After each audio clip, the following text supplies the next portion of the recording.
많은 분들이 이런 걸 궁금해하실 것 같아요. 굴삭기를 다룰 수 있는 그 프로 기사가 되기 위해서는 결국 갈 길이 멀단 말이에요. 이 먼 길에서 자기를 붙잡을 수 있는 게 친구들이기도 하지만 결국에는 페이거든요. 그렇죠. 페이, 예, 페이가 저를 지켜주고 그게 말없는 자부, 맞아요. 인정해요. 금전적인 문제가 좀 예민할 수밖에 없는데 네.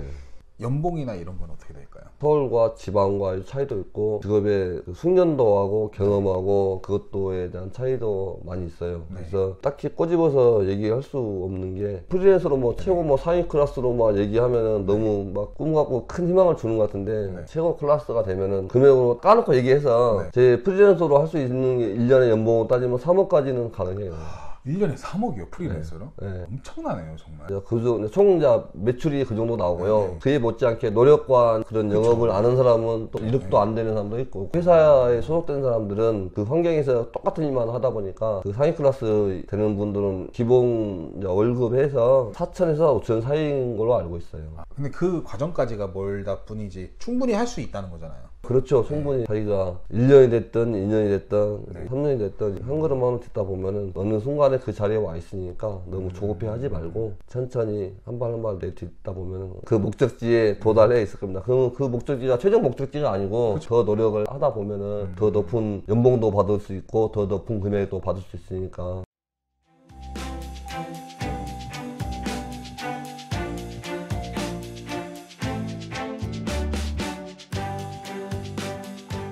그렇다면 이게 자격증을 따고 네. 처음에 경력을 쌓아야 일을 시켜준다고 하셨잖아요. 네네. 그러면 그 경력은 어떻게 일을 안 시키는데 경력은 어떻게 쌓아요? 일을 안 시키는데 이제 자투리 시간이 있어요. 저희 배울 때만 해도 참을 먹고 점심시간도 있고 작업 시간 외에 이제 오버타임이라고 그러죠. 네네. 작업 외에 하는 시간도 있어서 틈틈이 이제 선배 기사들이나 선배한테 물어보고 양해를 구하고 그 사람이 기분이 좋으면은 차 운전실 안에서 같이 해가서 알려줘요. 기분이 좋으면? 네, 알려주는데 그게 뭐 한 달에 한두 번, 뭐 일주일에 한두 번 그게 아니고 자기 마음이에요. 사람이 참 성실하고 좋네. 그래가지고 선의로 알려준 사람도 있었고 저희 세대 때 얘기 들어보면 좋은 사람들이 별로 없었어요. 재부금자 구타도 많이 당하고 맞으면은 억울하자 경찰에 신고해서 때렸다고 그렇게 하면 되겠지만은 그 사람은 완전 이제 적이 되는 거죠. 일 배웠는데 안 알려주죠. 저도 뭐 몽기라든가 이런 연장으로 맞기도 많이 맞고. 아니 그런 장비로 때려요? 네, 그런 연장으로 막 이거 다 쇠붙이고 쇠파이프고 막 도구가 다 그런 것이니까 그걸로 많이 맞았죠. 그러면 그게 이제 저희가 흔히 말하면 이렇게 시다 생활 아닙니까? 네, 그러죠. 밑바닥 생활이죠, 그게. 이제 자격증을 따고 와서 할 수 있는 최소한의 것을 이제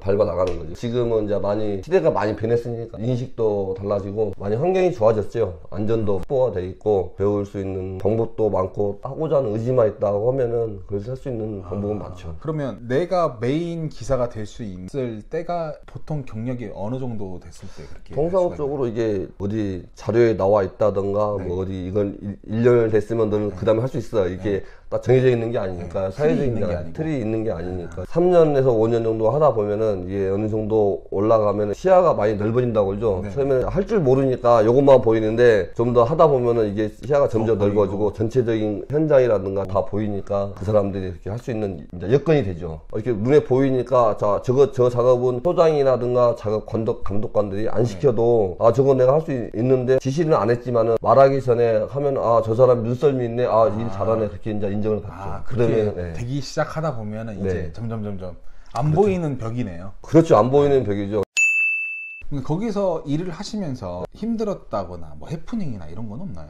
많이 있죠. 건축 현장이라든가 건설 쪽에 가다 보면은 외국 사람들이 많아요. 보면 말을 안 하면은 이게 한국 사람인지 베트남 사람인지 중국 사람인지 안 되잖아요. 그러면 얘기를 하다 보면은 아저씨 저기 가서 무슨 연장이라든가 무슨 기계 갖고 준비하십시오 이렇게 얘기를 하는데 대화가 안 되는 거예요. 못 알아듣니까 발음이 이상하면 아 외국인이구나. 그러면 이제 거기에 대한 관계자들인데 현장 사무실이라든가 회사에 찾아가서 이걸 얘기하죠. 얘기를 하면은 그 사람들이 작업은 이 사람들께 작업 배치를 하겠습니다. 아니면 일을 시키겠습니다. 일 감독을 하는 사람들이 그 사람들이 와서 얘기를 해주니까 그런 해프닝도 있고 같이 이게 건설 장비랑 같이 하다 보면은 운전실 안에만 있으면은 이게 사람 대화가 안 들려. 기계 소리도 크지만은 그 사람하고 얘기가 안 되니까 이제 잠시 기계를 세워놓고 내려가서 작업 설명이라든가 회사에서 뭐 도면이라든가 이런 걸 다 보고 이렇게 작업 지시라든가 작업 협의를 같이 하죠. 하다 보면은 사람들 부딪히면서 의견 마찰이 있으니까 싸움도 서로 내 작업이 우선이지 당신 작업이 우선이 아니냐, 서로 의견 대립 있으면 이제 싸우는 경우도 있고, 서로 같이 잘 하려고 하는 과정인데 자기 이제 생각이 강하다 보니까 마찰 생기다고 막 끝나고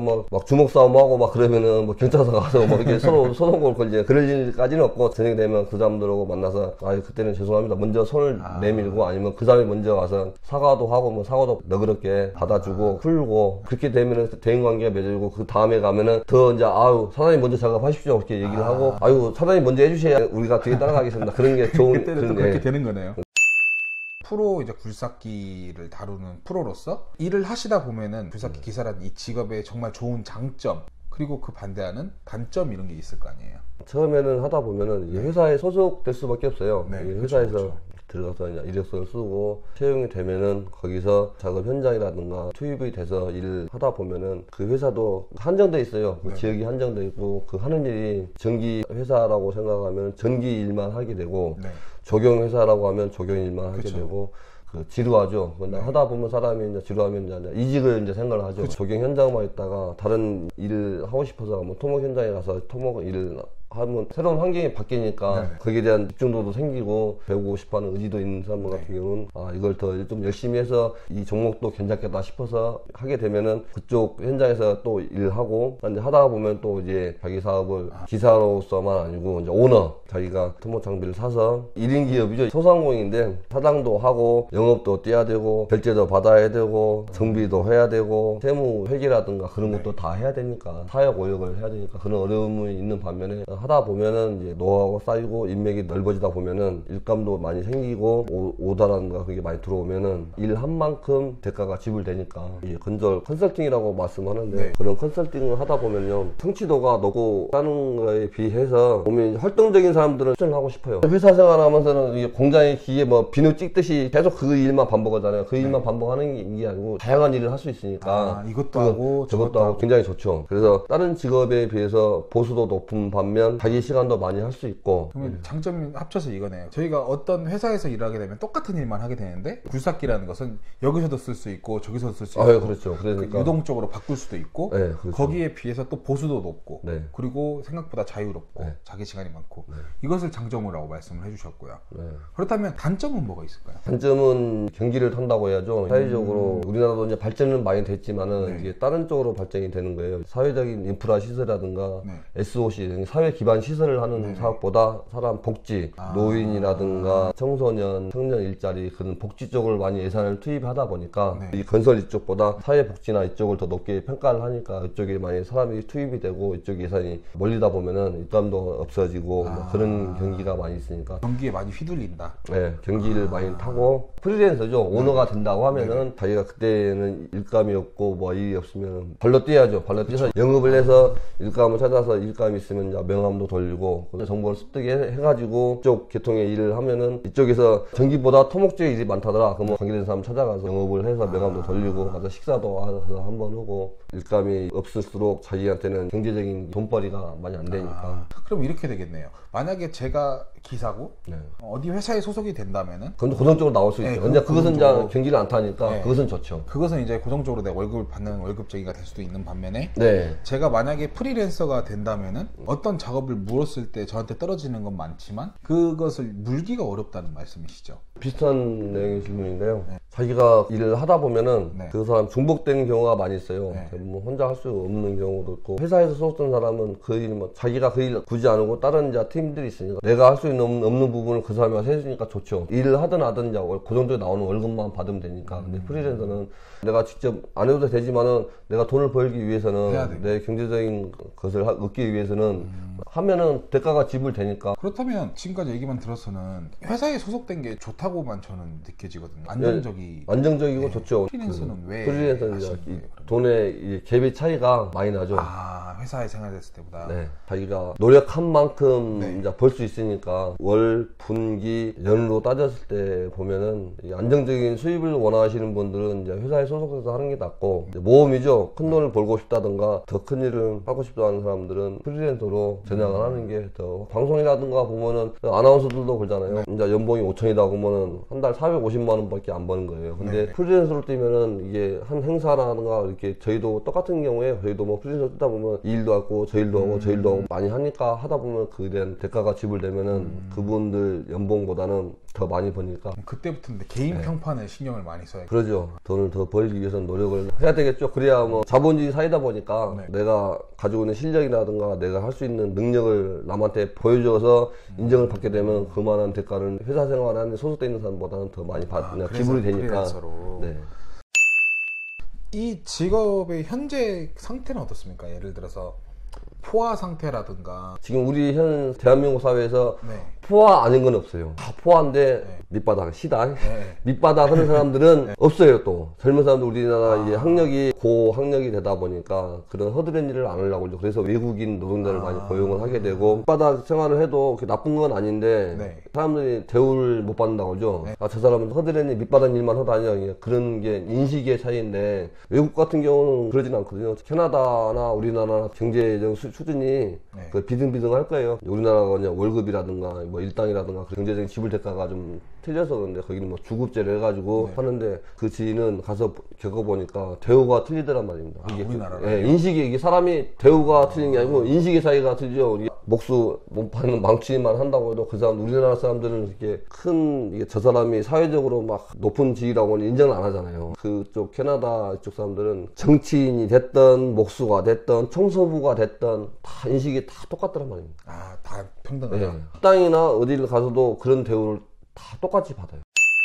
사장님께서 그 위치에 갈 때까지 정말 말도 안 되는 노력을 많이 하셨을 거 아니에요. 잠 못 자고 일하는 경우도 있었고 야간 작업도 있고 밤샘 작업도 하고 출장도 눈이 많이 가시고. 출장도 가고 눈이 올 때도 작업하고 비 올 때도 뭐 사람들 남들 다 자는 시간에 가서 선제적으로 작업을 해놔야 하는 그런 문제도 많이 있었고 불 나가지고 뭐 큰 불 날 때 사람 인명 구조도 해야 되고 큰 재난이라든가 그런 것도 태풍이 와서 수해가 날 때도 사람이 이 동네 쪽으로 막 물이 막 쏟아지고 하면은 위험하니까 목숨 걸고 내가 그걸 한 적도 있어요. 사고로. 주사기가 그렇게 막 할 수 있는 게 많네요. 많죠. 기본적으로 아무것도 아닌 것 같은데 이게 할 수 있는 이 토모 장비가 굉장히 많아요. 이게 사람 할 수 없는 부분을 무조건 다 하신다고 보면 돼요. 그러니까 이게 딱 얘기를 들어봤을 때는 솔직히 저도 직장이 있지만 저 배워보고 싶어요. 정말 솔직하게. 이게 할 수 있는 것도 많을 뿐더러 아까 말씀해주신 이것만 하다 보면 좀 지겹고 저것만 하다 보면 좀 지겹고 이런 게 없이 번갈아가면서 이렇게 할 수 있다는 거, 그 직업 자체가. 그렇다고 일 배우는 건 힘들긴 하지만 미래는 결국에 보장이 돼 있는 거 아닙니까? 그 작업이 끝났을 때 이미 보장이 되죠. 바로 내 통장으로 돈이 들어온다든가 다른 물품으로 보상을 받을 수 있으니까. 안정적으로 근무하시고 싶은 분들은 굳이 뭐 프리랜서 아니고 회사에 속속돼서 그래도 월급 한 동종업계에서 같이 이제 비슷한 나이 또래나 그분에 비해서는 보수가 높은 편이니까. 이제 이 직종을 선택하려고 하시는 분들에게 하고 싶으신 말이 있습니까? 첫 번째로 사람이 성실하면은, 성실하다는 의미가 굉장히 포괄적인데 자기가 주어진 책임이라든가 주어진 일에 대해서 그 책임을 져야 되고 사과도 하고 자존심도 높이면서 죄송하다는 얘기도 하고 사람이니까 누구나 실수하죠. 할 수 있죠. 이제 상대방이 죄송합니다 했을 때 그 사람은 인정하고 그래 다음엔 잘해라 이렇게 하는 사람도 있고 근데 안 그런 사람들 그 중에서 이제 막 윽박지르고 내 새끼야 뭐 왜 그렇게 했어 막 뭐라 그런 사람도 있는데 극복하고 이겨내고 그냥 한번 욕 얻어먹고 죄송합니다 다음 잘하겠습니다 그렇게 하면 되죠. 무슨 일을 하나 하더라도 성실하게 하면은 그 나중에 대한 그에 대한 보수도 대가도 충분히 지불받으니까 마지막으로 이렇게 이런 직업을 갖다 보면은 우리 사회가 뭐 자본주의 사회다 보니까 자기가 노력하고 자기가 할 수 있는 능력이 뭐 저절로 생기는 거 아니에요. 그냥 하다 보면은 노하우가 생기는 거죠. 저 소장님께서 무슨 저렇게 하니까 좋아하더라. 사람이 칭찬을 들으면은 뭐 그래도 춤추게 한다고 하잖아요. 칭찬 듣게 되면은 더 잘하게 되고 더 잘하면 그만에 대한 보수도 받고 그에 대한 대가도 지불받으니까 그런 마음을 가진 대한민국 청년들이 좀 많아지면 더 좋겠군요. 아, 그렇죠. 예. 외노자보다는. 네. 열정하고 성실하게만 한다고 하면은 충분히 그에 대한 그 보람도 찾게 되고 보상도 받게 되고 돈도 대가도 받고 자기가 하고 싶어하는 뭐 개인적인 꿈과 뭐 취미라든가 하고 싶어하는 취미도 갖게 되고 집이라든가 경제적도 많이 확보할 수 있으니까 그 점에서는 좋죠. 근데 안 좋은 점도 여러 가지 뭐 스트레스 극복이라든가 그것도 자기 스스로 극복해야 나갈 문제니까 인내를 하고 택해야 된다고 생각합니다. 인터뷰를 마지막으로 네. 정말 꼭 이 말은 해야겠다 이런 거 있습니까? 사람이 하는 우물만 파다 보면은 언젠가 그 자리에 가 있지만은 이게 처음에 그 우물 파기가 힘든 거예요. 그쵸. 이 우물도 파다가 또 어떤 사람은 저 우물 이게 이것저것 파다 보면은 그 사람도 나름대로 나중에 어느 순간에 그 자기가 좋아하는 일을 아마 하고 있을 거니까 조급해하지 말고 젊은 친구들이 이 길을 하고 싶다고 하면은 연락을 한다든가 이렇게 하면은 도와주고 이게 방법도 제시하고 조언도 많이 해드리겠습니다. 감사합니다. 네. 끝납니다. 아, 고맙습니다. 고생하셨습니다.